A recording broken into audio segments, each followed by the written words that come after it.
qui avait encore une petite chose à vous dire. Et puis après, on vous proposera de prendre un café, de reprendre un temps de partage plus intime.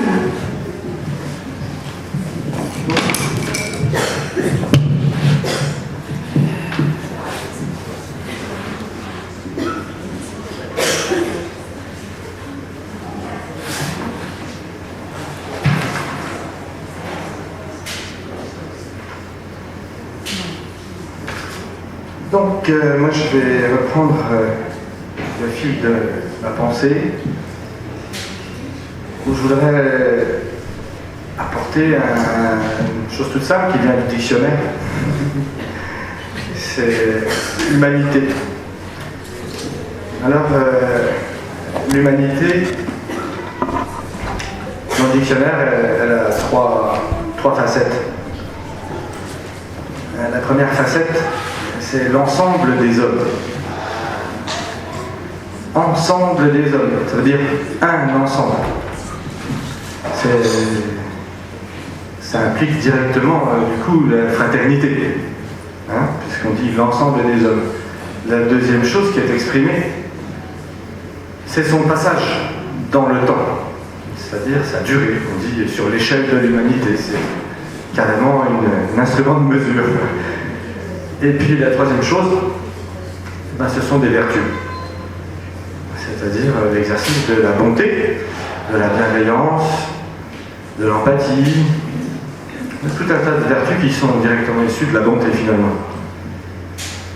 Donc si on fait le chemin de les relier, on peut obtenir que pour avoir une expérience temporelle, les êtres humains doivent se regrouper et pratiquer les vertus. C'est la définition même de l'humanité. On peut même dire que, encore un rapport avec l'éducation, les mots sont liés à l'éducation. On peut dire que si l'humanité existe encore, c'est dû aux pratiques des vertus. C'est-à-dire que l'aspect trivial de l'homme, trivial, primitif, pour dire. Primitif, c'est simple. Trivial, il y a déjà un début de jugement, on pourrait dire, d'introspection humain. C'est-à-dire qu'il y a beaucoup d'aspects qui sont négatifs dans la Professeur, quand on est primitif encore, il y a beaucoup de choses dont on n'a pas conscience. Donc les vertus, même si aujourd'hui on en doute, parce que finalement on nous parle que de conflits. Partout, on est submergé de conflits en permanence. Et pourtant, tous ces hommes qui ont porté les vertus dans les situations les plus difficiles, c'est toujours dans les situations les plus difficiles que les vertus se révèlent. Les vertus ne se révèlent pas quand on est tous bien confortables et qu'on n'en ressent pas le besoin. Si à un moment, par contre, on a besoin de se rassurer ou besoin de se redresser, alors on sera soit bien content de trouver quelqu'un qui pratique la vertu et qui aura une assurance et qui sera capable de nous rassurer, ou alors même de chercher soi-même à se recadrer par la pratique des vertus. Et donc cette humanité, si elle existe encore aujourd'hui, c'est parce qu'il y a des hommes de toutes sortes, religieux ou non, qui ont, en des moments difficiles, dans des périodes de crise pour l'humanité, décidé de porter les vertus à leur risque et péril. C'est-à-dire que c'est des gens qui ont placé l'humanité, c'est-à-dire le groupe de tous les hommes, avant leur propre personne. C'est-à-dire qu'ils ont fait leur objectif de leur existence de permettre à l'humanité de continuer à exister. Et il y en a peu. On compte plus facilement les gens plus facilement les gens qui ont aidé l'humanité à persister plutôt que les gens qui ont aidé à détruire l'humanité. C'est-à-dire qu'ils sont très peu nombreux. Et pourtant, nous sommes encore là aujourd'hui pour en parler. Et il y a encore des gens qui parlent à leurs enfants de paix. malgré tous ces conflits dont on vous rabâche, on vous gave en permanence, malgré ça, il y a encore des gens qui parlent de la paix. C'est ça la force de la paix. Et c'est ça la force de l'humanité. Et aujourd'hui, si par exemple, pourquoi notre association s'est concentrée en ce moment sur le problème des migrants et demandeurs d'asile de Calais, c'est parce qu'en fait, ils viennent déjà de pays en guerre, civils ou pas, et que par définition, dans les pays en guerre, on ne pratique plus l'humanité. C'est-à-dire, on divise, on abrège l'histoire des hommes, puisqu'on les tue. Donc voilà. Et puis, on ne pratique plus la bonté. Donc, ils viennent d'endroits où l'humanité est vouée à disparaître, on ne la pratique plus. Chez nous, on dit nous sommes dans un pays en paix. Bon, c'est vrai, on a ici un représentant d'une association qui milite fortement contre les armes. Parce que finalement, si nous sommes en paix, c'est parce qu'un jour de nous, on a des frontières, et puis que même si elles sont dématérialisées, ce sont des frontières armées. Faut jamais l'oublier. Jamais. Et notre paix est à ce prix-là. Alors moi, quand j'entends des gens qui critiquent le budget de l'armement, je dis si vous voulez. Mais je connais peu de gens qui sont prêts à accepter qu'on les enlève, parce que sinon ils vont plus oser sortir de chez eux. Donc il est arrivé un moment où il faut regarder les choses en face. Il faut arrêter de défendre une chose ou une autre. Non, je reviens toujours au problème de la priorité. Et la priorité, c'est la paix. Donc si aujourd'hui, par exemple, pour ces gens qui viennent d'endroits où on ne pratique plus l'humanité, si quand ils viennent ici, on ne leur permet pas d'avoir accès à l'humanité, alors finalement, notre pays en paix va perdre sa paix. Puisque finalement, nous ne sommes plus des représentants de l'humanité en tant qu'ensemble et que gens qui pratiquent les vertus et la bonté. Donc c'est là la réelle cause de notre engagement là-bas. Il faut toujours ces priorités. Donc, par définition, et puis par exemple, on sait aujourd'hui que la bonté, même si elle est parmi un petit nombre, il y a beaucoup de gens qui vont dire « Oh, mais on n'est pas nombreux ». Non, nous sommes nombreux, c'est un petit nombre, mais les gens qui sont venus là passent du temps, ils donnent leur temps pour écouter ou pour parler de la paix. Le temps, c'est ce qui a le plus de valeur aujourd'hui. Pourquoi ? Parce qu'on nous spéculons dessus. Chacun spécule sur le temps. Il va travailler pour mettre son temps à profit. Donc, accepter de donner du temps, c'est très difficile. Mais c'est un témoignage de grande humanité, finalement. Donc, donner du temps pour la paix, donner du temps pour la bonté, donner du temps pour tout ça, c'est des choses qui peuvent aujourd'hui, si on se le rappelle, nous permettre de préserver l'humanité. Alors je vais après passer à un autre on pourrait dire, secteur de la paix. C'est un secteur qui pose beaucoup de problèmes. Moi, ça fait, je crois que 5 ans à peu près que j'étudie la paix profondément. 2 ans que je consulte. Je vais à la rencontre des gens et je les interroge sur la paix. Et j'ai rencontré énormément de gens réfractaires. Tout le monde aime la paix. Ah oui, la paix, j'aime la paix. Et très vite ils disent oui, mais c'est pas possible. C'est pas possible. Qu'est-ce qui n'est pas possible ?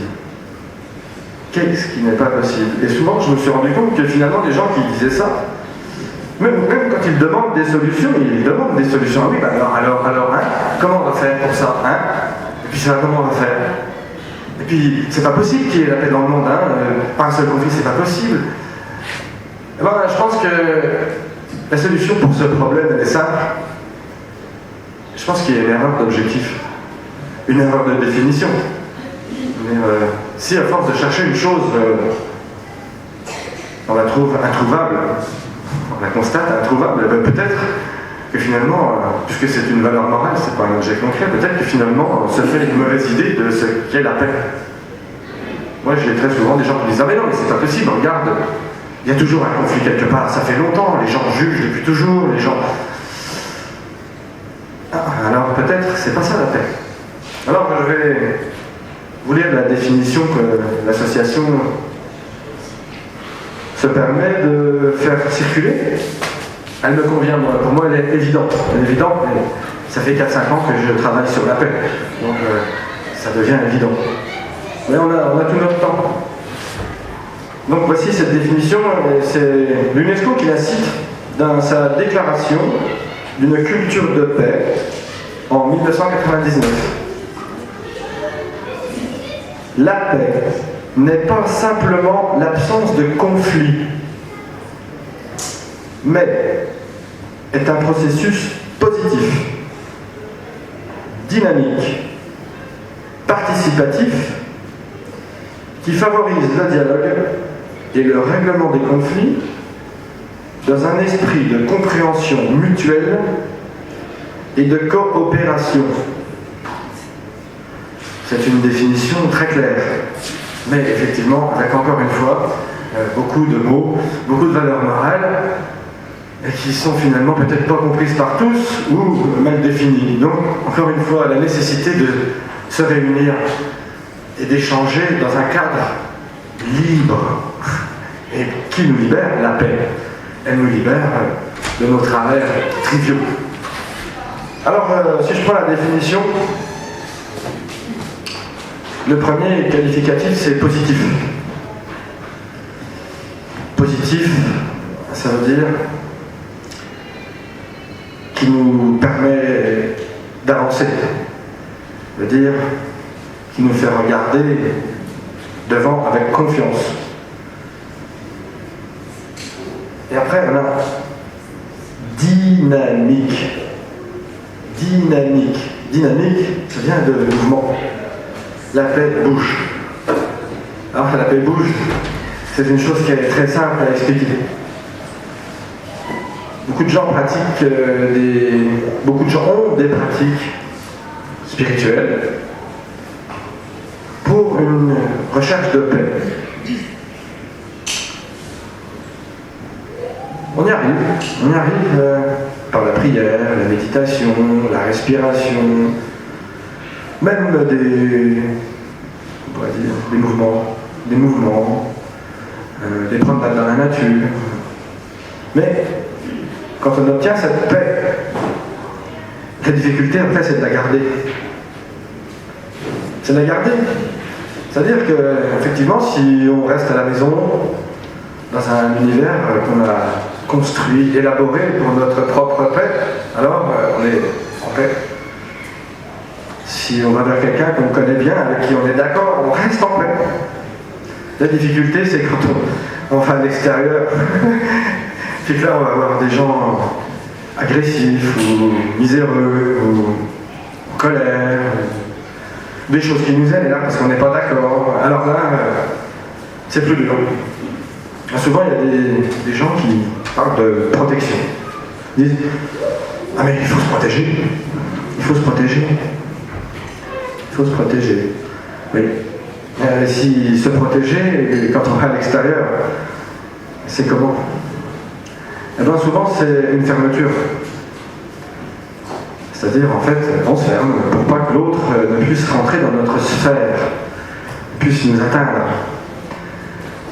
C'est quelque chose qui finalement, dans un but de paix, nous éloigne de la paix. Parce que d'entrée, on juge que l'autre n'est pas dans la paix ou peut être mauvais pour nous. Le travail, c'est de chercher à garder la paix. Et la paix, elle n'est pas dissociable de l'humanité.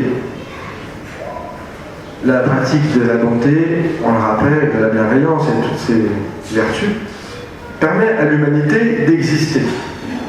Donc, qu'est-ce que ça amène d'autre que la paix? Cette paix-là, elle est indissociable de l'humanité. C'est-à-dire que quand on sort, c'est l'inverse qu'on doit faire. C'est pas se dire « je suis en paix et les autres ne sont pas en paix ». C'est l'inverse. C'est se dire « cette personne n'est pas en paix. Qu'est-ce que je peux faire pour elle ?» C'est très facile de juger. Très facile de juger. Pourtant, un exemple simple, on a des enfants et une voiture, elle passe, paf, elle tape l'enfant. Ça peut être une femme, ça peut être un homme, ça peut être n'importe qui d'entre vous. Mais combien de personnes, combien de parents vont avoir une réaction positive? Combien vont avoir le pardon comme réaction? Ça montre bien à quel point c'est difficile d'accepter l'erreur chez les autres et de garder sa paix. Donc la paix, c'est essayer de garder l'ouverture. Et à mon avis, il est au moins aussi important de s'entraîner à rester ouvert quand on sort que de s'entraîner chez soi ou dans des lieux isolés et clos à trouver la paix. Parce qu'il y a une différence énorme entre la satisfaction de soi et la paix. La paix, c'est quelque chose de collectif. Quand on s'adresse à des réfractaires à la paix, ils nous amènent toujours comme argument que la paix, on ne peut pas la réaliser entre les hommes. Entre tous les hommes, qu'il y a toujours des gens réfractaires. Il y a des bons et des mauvais. C'est l'argument. Donc c'est un engagement finalement à diviser.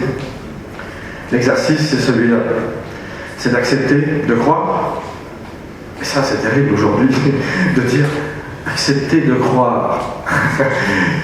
Comment ça? Comment on peut accepter de croire? Est-ce que croire vient être quelque chose d'inné? Est-ce que ça vient de l'éducation? De quoi ça vient croire? Pourtant, moi je vous propose d'accepter de croire en la paix, et je vous en parle parce que je vous ai montré tout à l'heure qu'à travers les hommes, il y en a plein, il y en a beaucoup là, qui sont dans leurs citations, qui sont représentés, et il y en a énormément d'autres. Et ceux-là nous ont prouvé, tout cela nous ont prouvé que finalement, même s'ils sont peu nombreux, ils ont permis par la paix que l'humanité résiste, et ils sont plus forts que toutes les armes du monde, que toute cette volonté de détruire, l'ingéniosité qu'on a mis dans la fabrication des armes pour se détruire finalement. Donc on continue par la paix et on existe encore. Si on avait laissé faire la guerre, on n'existerait plus, c'est certain. La guerre ne fait que détruire, que faire oublier les bons sentiments, que tout ça. Donc, c'est plus fort. Donc aujourd'hui, il serait temps d'accepter de croire en la paix comme quelque chose de dynamique. C'est-à-dire que beaucoup croient que ça y est, j'ai la paix. Non, personne n'a la paix. La paix, elle n'appartient à personne, mais tout le monde y a accès. C'est ce que je voudrais ici rappeler. C'est chacun de nous a un accès à la paix. Souvent on l'oublie. Pourtant, il est simple. Le premier accès à la paix, c'est l'autre. C'est l'autre. Si, par exemple, une personne qui sort de sa méditation, on va se promener en ville. Si, quand elle sort, elle se préoccupe de sa protection, alors elle va voir quoi? Elle va voir la même chose que la personne riche qui a entouré sa maison d'une grande barrière avec une alarme et finalement qui a peur en permanence qu'on vienne lui voler ses biens. Et bien la paix, c'est la même chose. Si quand on sort, on se ferme, on veut se protéger pour que l'autre vienne, on veut en faire sienne. Voilà. Moi j'ai composé un petit poème et je vais me permettre de vous le lire là parce qu'il m'est resté dans la mémoire, je l'ai pourtant pas appris mais je vais vous le lire. Alors, paix, je te cherche, tu me trouves, assis là. Je t'accueille, je t'apprécie, je t'aime. Tu t'en vas, sans moi. Alors je te recherche. Sans doute, sans peur, juste avec un peu de honte. Voilà, c'est exprimé. C'est pour dire que cette paix-là, on ne la tient pas tout seul. C'est pas possible. On ne peut pas la garder, elle ne nous appartient pas. La condition pour que la paix, ou plutôt pour continuer de rester proche de la paix, c'est de trouver quelqu'un à qui on va la partager. C'est-à-dire qu'au lieu de sortir dans la rue avec l'appréhension ou la peur de rencontrer quelqu'un qui va venir nous perturber ou nous la voler, non, c'est vite, il faut que je trouve quelqu'un à qui je vais la transmettre. C'est fini, on voit le monde différemment. Je vous dis, c'est automatique. Cette personne-là va se présenter parce qu'on va chercher quelqu'un qui en a le besoin. Et ils sont nombreux, vraiment. Ils sont très très nombreux à chercher la paix. Moi j'en trouve tous les jours. En sortant de chez moi, devant moi, à la grande surface, la caissière, j'ai de la compassion pour elle parce qu'elle reste longtemps assise. Il y a des gens très désagréables qui passent aux caisses dans les grandes surfaces. L'agent de police qui fait le piquet au coin de la rue, le CRS qui garde le camp de Calais, il est désarçonné autant que les réfugiés. Tous ces gens-là, c'est des gens qu'il faut besoin qu'on leur rappelle qu'ils ont un lien à la paix. Et ce lien à la paix, si tu veux, ça peut passer par moi, c'est pas un problème. C'est au contraire, merci. Tu m'aides à la garder, ou tu m'aides à rester près d'elle. C'est une démarche positive, comme l'indique cette définition, dynamique, parce qu'il y a une circulation, et participative. Participative, oui, elle y est. Donc c'est chouette, on peut commencer à rendre la paix fluide. C'est ça. Donc ça c'est un aspect de la paix que beaucoup négligent. Parce que beaucoup en fait ne la trouvent pas eux-mêmes. Et alors ça c'est une autre chose qu'il faut apprendre à contourner, c'est l'orgueil. L'orgueil, c'est vrai que c'est... Je peux paraître prétentieux de parler comme ça devant vous, je peux paraître orgueilleux. Pourtant, mon seul souhait, c'est de la partager. Et j'avoue, avoir une prétention, oui, j'ai une prétention. Je la reconnais humblement, mais ça reste une prétention. C'est avoir rencontré la paix. Voilà. Et puis, d'être convaincu que de la partager, accroît notre capacité et accroît notre accès à la paix. Ça c'est une commission et une prétention.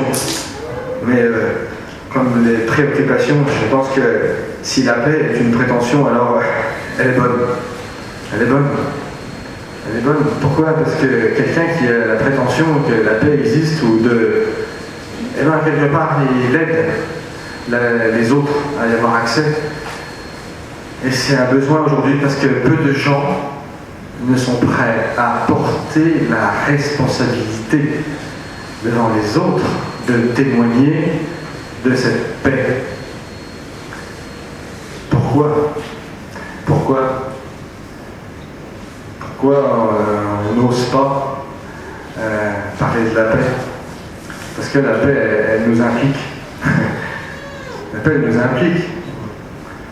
Dans le sens où, dans notre quotidien, tout à l'heure, on nous disait comment on peut savoir si nos choix sont les bons. Ben voilà. Comment on peut savoir si nos choix c'est les bons? On a une existence, comme l'humanité. Donc l'humanité, qu'est-ce que font ces hommes de paix? Régulièrement, ils observent l'histoire, le passage de l'homme sur terre. Et il cherche, il dit, ah, là on disait, il faut faire comme ça. Pourtant on a la raison. On avait raison, c'est vrai ce qu'on a dit, c'était vrai, on était arrivé à ça, et pourtant ça n'a pas fonctionné. Et pourquoi ça n'a pas fonctionné? Ça n'a pas fonctionné parce qu'on a omis quelque chose. Parce qu'on est devenu orgueilleux et prétentieux, l'humanité est devenue orgueilleuse et prétentieuse et fière d'elle-même. Au lieu de comprendre qu'elle s'il n'était pas arrivé, c'est parce que finalement l'humanité c'est un ensemble d'hommes. Moi je vais vous faire une petite introduction dans la langue arabe, parce que c'est un détail important. En arabe on dit, pour dire l'homme, les hommes on dit nes. Nes, c'est un mot, c'est vraiment un détail important, c'est pas pour amener l'arabe à tout le monde.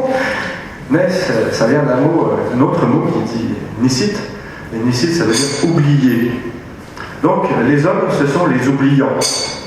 Ce sont ceux qui oublient. Et je trouve ça très important. Parce que finalement, si après toutes ces tentatives de civilisation, il y a toujours eu une fin à chaque civilisation. Elle a une fin, mais il y a toujours un recommencement. Mais à chaque fois, c'est parce que finalement, on a négligé cette chose. On a négligé que l'homme oublie que quand l'homme avance vers un objectif, par exemple, quand on va travailler, c'est pour la paix aussi, pour être à manger, pour se sentir empêché soi, tout ça. Pourtant, finalement, des fois on travaille, on cautionne dans notre travail des mauvais comportements, pas les nôtres. Hein. Mais si à un moment on a plus besoin d'argent que d'autres choses, parce qu'on a un crédit ou autre, eh ben, on va continuer d'aller travailler pour un patron qu'on va savoir malhonnête. On va continuer plein d'actions comme ça, on peut aller loin. C'est infini dans la recherche d'amélioration de soi, si on mesure nos actes et l'impact de nos actes. Le but, c'est pas d'être intégriste. Non, le but, c'est d'aller sur le chemin de l'amélioration.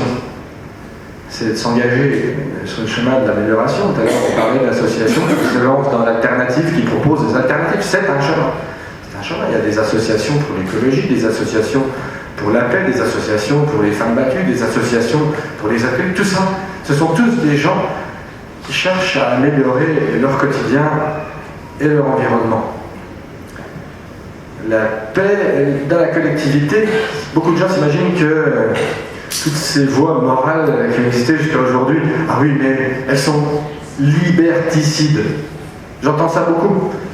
Liberticide, oui. Mais je pense qu'encore une fois, la liberté, on n'a pas donné une définition suffisamment large. Moi, personnellement, je pratique une chose simple, et c'est pour ça que je vais revenir à la famille, parce que c'est le plus petit noyau.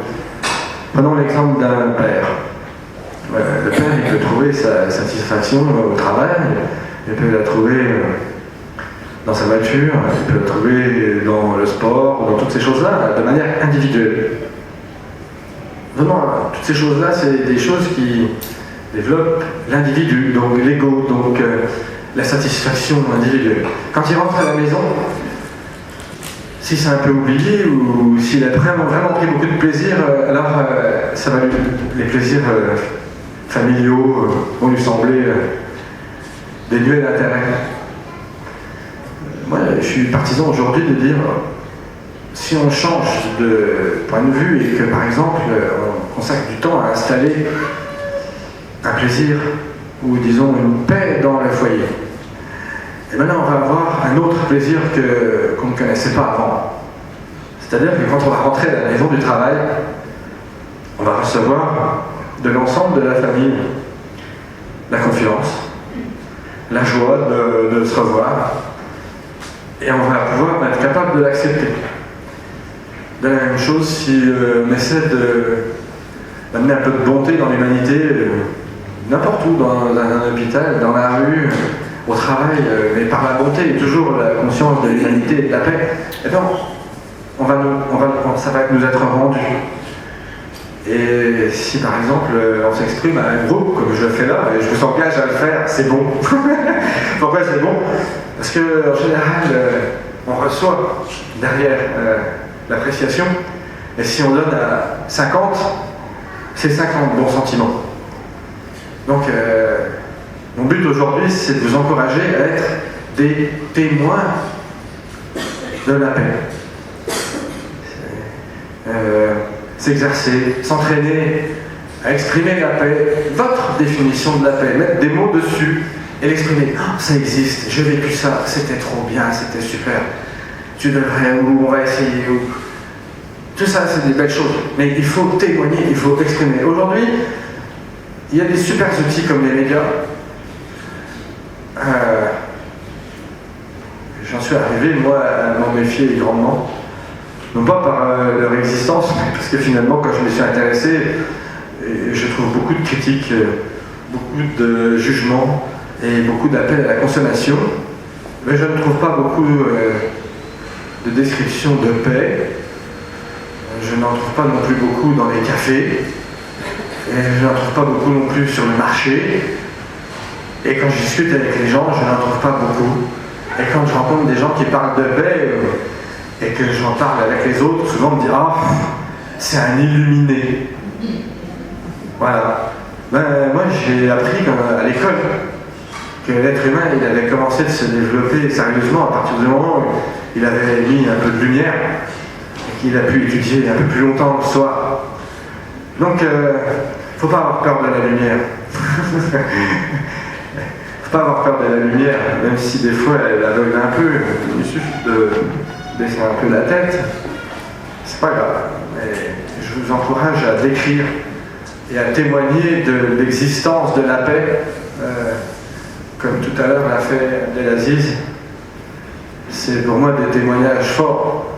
Quelqu'un qui exprime qu'il ressent la paix, ça passe. Ça donne un frisson. Ça passe. Ça ne nous appartient pas pour autant. Mais déjà, le fait que ça soit passé, qu'on puisse en parler, ça y est, on n'est plus sûr qu'elle existe. Même si quelqu'un ne l'a pas vécu, s'il l'a entendu en témoigner, il pourra dire « J'ai entendu quelqu'un en témoigner, ça m'a fait quelque chose. » C'est le plus important. C'est le plus important. La paix, c'est ça. C'est un frisson, un sentiment, quelque chose, mais palpable, quand on l'obtient, ou quand on le partage. Et c'est aussi des fois un grincement de dents. Quand on se rend compte de nos erreurs, et se dit, faut que je change ça. Faut que je change ça. J'ai un truc chez moi qui me fait défaut, ou j'ai un truc chez moi qui me gêne. Mais c'est pas un problème. On a tous quelque chose qui nous gêne. Il faut juste aller chercher des outils. Des vertus, il y en a plein. Dans chaque vertu, il y a des outils. Personne ne vous oblige à aller les consulter chez quelqu'un, ou chez un maître, ou un gourou, appelez-le comme vous voulez. Il y a des livres, il y a des mots. Donc voilà, il y a des outils. Et puis il y a des gens qui ont déjà vécu la même expérience que vous, parce que nos problèmes ne nous appartiennent pas. De la même façon que les outils ou les vertus ne nous appartiennent pas, les problèmes non plus. Beaucoup de gens, les mêmes que vous, j'ai entendu tout à l'heure parler de « je suis toujours en retard ». Moi je connais plein de gens autour de moi qui me disent la même chose. Donc on a bien des problèmes en commun. Arrêtons de se juger les uns les autres, ou même de se juger soi-même. Cherchons des solutions, et j'engage les gens à se réunir par leur manque, et non pas par leur force et leur capacité, comme le font en général les hommes. On monte des associations parce qu'on a tous des voitures de la même marque, et parce qu'on est fort, et parce que ceci. Et le problème, c'est que le jour où il y en a un qui calanche, comme on dit vulgairement, il est abandonné. Il est laissé sur le côté. Moi, je vous propose autre chose. Je dis, j'aime beaucoup l'idée des groupes de parole. Je trouve que c'est très intéressant, très humble. Parce que justement, ça nous fait réunir par nos manques. Et on apprend à chercher des gens pour les combler. Et de la même manière, quelqu'un qui lui aussi a des manques peut trouver chez nous des capacités à l'aider et à combler ses manques. Voilà. C'est pour le moment tout ce que j'ai à vous dire. On va aller sur, si possible, douceur avec un peu de pâtisserie, il en reste. Peut-être que, oui, voilà, il y a peut-être des questions, des questions. Je voudrais déjà remercier notre intervenant.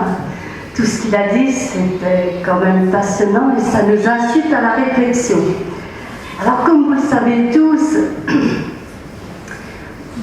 poètes ont parlé de la paix, ont écrit sur la paix. Et il y en a un qui me revient en mémoire actuellement. Je crois que ça doit être Paul Éluard qui a écrit « La paix ». Ce mot a fait le tour du monde et n'est jamais revenu. Alors peut-être aujourd'hui il a fait le tour. Peut-être aujourd'hui il a fait le tour. Alors, d'autres réflexions? Voilà, tout ça, j'ai voulu entendre votre approche, ça m'intéressait beaucoup, du développement, de l'éducation, la paix. C'est pour ça que j'ai fait le déplacement de Dijon, c'était passionnant. Voilà. Nous, on fait plutôt une approche plutôt citoyenne. C'est-à-dire que dans le même sens que vous, on développe ces idées de solidarité et bravo en tout cas pour l'action que vous faites par rapport à l'aide aux migrants. Mais si cette situation existe, c'est parce que malheureusement on ne peut pas l'éviter dans le monde. Vous savez bien, il y a des dominants et il y a des dominés. Alors les dominés, nous sommes très sensibles aux idées de paix. Et nous en parlons aussi beaucoup. Mais malheureusement, nous sommes dans une phase historique où la paix actuellement est plutôt détruite par les guerres qui nous encerclent. Et la présence des migrants à Calais nous permet de comprendre qu'il y a un problème mondial. Donc, s'il faut renforcer nos solidarités pacifiques entre nous, les dominés, il faut quand même aussi avoir connaissance de ce qui se passe du côté des dominants. Et ils ne sont heureusement pas toujours gagnants. Par exemple, les dominants ont perdu à la Deuxième Guerre mondiale. Parce que tout le monde s'est mis ensemble pour arrêter cette horreur. Ben oui. Et puis la même chose quand il y a eu dans tous les pays, il y a eu le Vietnam. Et heureusement, les forces de paix ont repoussé ces dominants. Il y a eu l'Algérie, le peuple d'Algérie. Il y a une grande nouvelle aujourd'hui. Le bruit de la guerre aujourd'hui s'est arrêté en Syrie. Pourquoi? Parce qu'il y a un moment donné, les dominants sont face à la masse, à notre masse de paix, aux forces de paix. Et ils hésitent, il y a un moment donné, ils hésitent à poursuivre la guerre. Alors, c'est dans ce sens-là que nous, on essaye de dénoncer les surarmements. Si vous saviez actuellement, et je ne vais pas vous donner de chiffres, mais il y a un développement fabuleux qu'on n'a pas vu depuis 50 ans, des productions d'armes. Alors, il faut le savoir. Et il faut, ayant connaissance de cette réalité-là, eh bien, il faut qu'on soit plus solidaires encore les uns les autres pour arrêter ces fous. Voilà. Est-ce que je peux intervenir? Alors, j'arrête comme ça. Moi, je voudrais juste répondre à 2 minutes à ton intervention. Ouais. Alors, moi, j'ai pour principe de ne pas lutter. C'est-à-dire que j'ai la conviction que la paix est plus forte que la guerre. Donc, je suis d'accord sur un point. Des fois on perd, c'est la guerre. Comment? Il y a des fois on a perdu, c'était la guerre. Parce que c'est ce que j'expliquais tout à l'heure, la paix est mobile. Le problème est que si l'homme se met en face de quelque chose de trop grand pour lui, alors c'est ce qui fait qu'aujourd'hui les gens baissent les bras parce qu'ils disent nous ne pouvons rien faire. Et là où je te rejoins, c'est quand tu dis il faut que nous renforcions notre solidarité. Et bien moi je vais dans le même sens que toi, mais moi je ne mets pas et je refuse personnellement de me mettre contre les gouvernements. Donc il y a une incompréhension Oui, voilà. que je voulais dissiper tout de suite. Par exemple, là, je viens de prendre connaissance sur un graphique très simple. Tout ça, c'est comptabilisé par des grands services à Genève. Des milliards qui sont consacrés à la guerre, dont il semble ne pas vouloir parler, mais il y a en même temps, sur la même ligne, en vert, une couleur plus sympathique, le volume des milliards qui sont consacrés au développement, parce que peut-être il y a des peuples qui ont besoin qu'on les aide, et peut-être ne viendraient-ils pas à Calais. Eh bien, je vais prendre l'exemple de la France, tout ça c'est comptabilisé, la France consacre 66 milliards à la guerre, mais elle consacre de moins en moins au développement, et actuellement, elle n'en consacre que 10 au développement. Alors je ne vous parle pas des États-Unis, je ne vous parle pas de l'Allemagne, je ne vous parle pas de tous les pays, donc c'est un peu inquiétant. C'est cette raison-là pour te dire que... Alors, est-ce que je peux aller loin sur on pense qu'il faut désarmer pour développer la paix. Oui. Voilà, c'est ça un peu l'approche citoyenne que nous avions. D'accord. Mais je vous remercie de votre accueil. On est toujours d'accord. Il y a une chose qu'il faut essayer de garder dans la paix, c'est que la paix, c'est un consensus. C'est-à-dire que on doit essayer d'intégrer un maximum de gens dans notre consensus. Et moi, la force de la paix, pour moi, la force du consensus, c'est si justement, par la solidarité, nous développons une culture de la paix profonde. Ce à quoi je crois, c'est que c'est puissant, comme tu dis, c'est dominant. Moi, personnellement, je ne me sens pas dominé par ces gens-là. Voilà, mais aucunement. Donc, parce que ces gens-là, ils sont comme toi, ils sont comme moi, je leur accorde aussi un lien à la bonté et à la paix. Donc, je dis, le monde, pour moi, est un concours d'influence. Et aujourd'hui, il serait temps que les pacifistes influencent, on va dire, proportionnellement plus que la guerre. Il y aura toujours un déséquilibre. Il y a des valeurs qui n'existent que l'une par rapport aux autres. On ne peut pas lutter. Par contre, il serait bien qu'un jour ou l'autre, les pacifistes s'unissent et arrêtent justement de croire à cette domination. Parce que notre force, justement, c'est celle de la paix. Et notre force de la paix vient d'une force de vie.